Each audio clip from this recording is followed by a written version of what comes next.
பக்கா டிவியின் 5 மணி செய்திகளுக்கு உங்களை அன்போடு வரவேற்கிறோம். நம்ம திரையுலகத்துல என்னென்னலாம் ஹாட் டாபிக் வளம் வந்துகிட்டு இருக்கு அப்படின்றத உங்களுக்காக தொகுத்து வச்சிருக்கேன். இப்படி போய் அப்படி பார்த்துட்டு வந்துடலாம் வாங்க. கிரிக்கெட் விளையாடும் பந்து ஆபத்தானது என்பதால் கிரிக்கெட்டை தடை செய்வீர்களா என்று சத்குரு ஜக்கி வாசுதேவ் கேள்வி எழுப்பியுள்ளார். மேலும் கிரிக்கெட்டால் பல வீரர்கள் உயிரிழந்திருப்பதாகவும் குற்றச்சாட்டு வைத்துள்ளார். ஜல்லிக்கட்டுக்கு ஆதரவாக நாளை காலை 9 மணி முதல் 6 மணி வரை ஒரு நாள் காட்சிகள் ரத்து என்று திரையரங்க உரிமையாளர் சங்க தலைவர் அபிராமி ராமநாதன் அறிவிப்பு வெளியிட்டுள்ளார். இசையமைப்பாளர் அனிருத் தனது ட்விட்டரில் வெளியிட்ட வீடியோவில் தமிழ் மண்ணில் பிறந்தது பெருமையாக உள்ளது, ஜல்லிக்கட்டுக்கு ஆதரவாக நடைபெறும் போராட்டம் சத்தியாகிரகம் போல் உள்ளது என உணர்ச்சியுடன் பேசியுள்ளார். நடிகர் நடிகைகள் பலரும் ஜல்லிக்கட்டு தடை நீக்க கோரி ஆதரவு தெரிவித்த நிலையில் நடிகர் அஜித் ஜல்லிக்கட்டு குறித்து எந்தவித அறிவிப்பும் வெளியிடவில்லை. இந்நிலையில் நடிகர் சங்கம் சார்பில் ஜல்லிக்கட்டுக்கு ஆதரவாக வரும் 20ஆம் தேதி நடத்தப்பட உள்ள போராட்டத்தில் அஜித் கலந்து கொள்ள உள்ளதாக தகவல் வந்துள்ளது.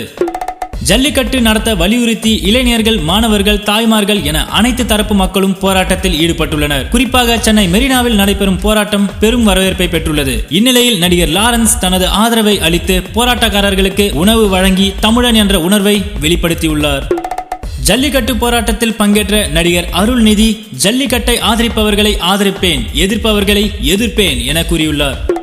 நடிகர் சூர்யா ஜல்லிக்கட்டுக்கு ஆதரவாக அறிக்கை வெளியிட்டார். அதற்கு பீட்டா அமைப்பு பதிலளிக்கும் விதமாக சூர்யா அவருடைய C3 படத்தை விளம்பரப்படுத்துவதற்காகவே ஜல்லிக்கட்டுக்கு ஆதரவாக பேசியுள்ளார். ஜல்லிக்கட்டு தடை செய்தும் அதை நடத்துவதே மிகப்பெரிய தவறு, அப்படியிருந்தும் அதற்கு ஆதரவாக பேசுவது அதைவிட கேவலமானது என்று கூறியுள்ளது.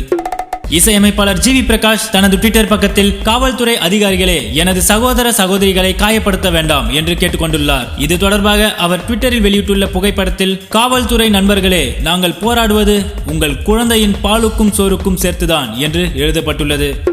ஜல்லிக்கட்டின் பெருமை குறித்து பாடலாசிரியர் பா விஜய் கவிதை ஒன்று வாட்ஸ்அப் மூலம் வெளியிட்டுள்ளார். இது தற்போது வைரலாகி வருகிறது. தமிழ்நாடு முழுவதும் ஜல்லிக்கட்டுக்கு ஆதரவாக ஏராளமான இளைஞர்கள் திரண்டுள்ளனர். ஜல்லிக்கட்டு நடத்த முடிவெடுக்க வேண்டிய அனைத்தும் அதிகாரமும் மத்திய அரசிடம் இருக்கிறது என அனைவரும் நினைத்து வருகின்றனர். ஆனால் ஜல்லிக்கட்டு சார்பாக முடிவு எடுக்க பஞ்சாயத்து ராஜ் சட்டத்தின் கீழ் ஊராட்சிகள் தோறும் பொது கிராம சபையில் சிறப்பு தீர்மானம் இயற்றினால் அது உச்ச நீதிமன்றத்தில் ஒன்றும் செய்ய இயலாதாம். இந்த தகவலை இயக்குனரும் நடிகருமான பார்த்திபன் தன்னுடைய ட்விட்டரில் தெரிவித்துள்ளார். இனி இது போல நம்ம திரையுலகத்துல நாளுக்கு நாள் நடக்கிற விஷயங்களையும் கிசுக்களையும் சுட சுட கேட்க சப்ஸ்கிரைப் பண்ணுங்க பக்கா டிவி.